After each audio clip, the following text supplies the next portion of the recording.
कौन जिला हम गईनी।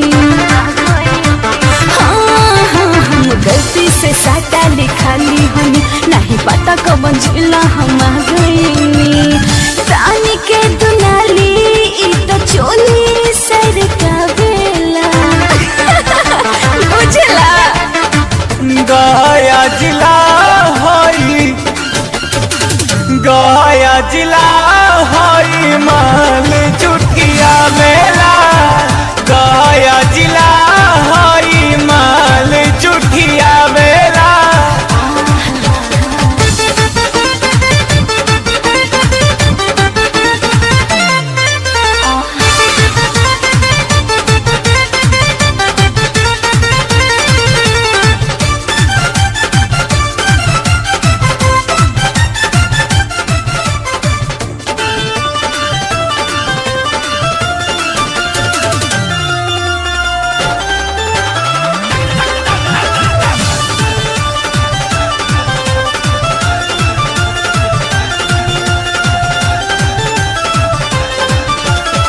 ढोढ़िया प्लेजर लाइट बारेला,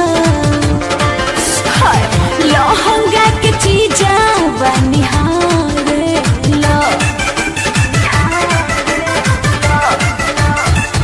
ई त नमूना बाटे रानी हो, ढेरे आगे रहिबो छुट्टी पानी हो। चोलिया में नोट डाली भेरी उ बुलावेला। गया जिला हई, गया जिला हई माल चुटिया बेला। गया जिला हई माल चुटिया बेला।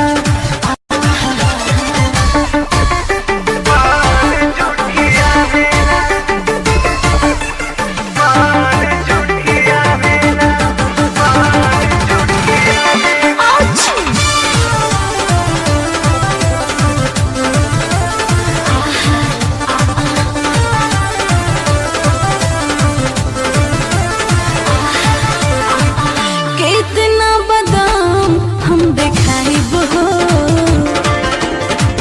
हाथ में न कबो तोरा आइब हो। साक्षी शिवानी ढेरा करहबू, अभी की रोशन के पाला परहबू। के सब कुनाल धोके लहंगा सरकावेला। गया जिला हई, गया जिला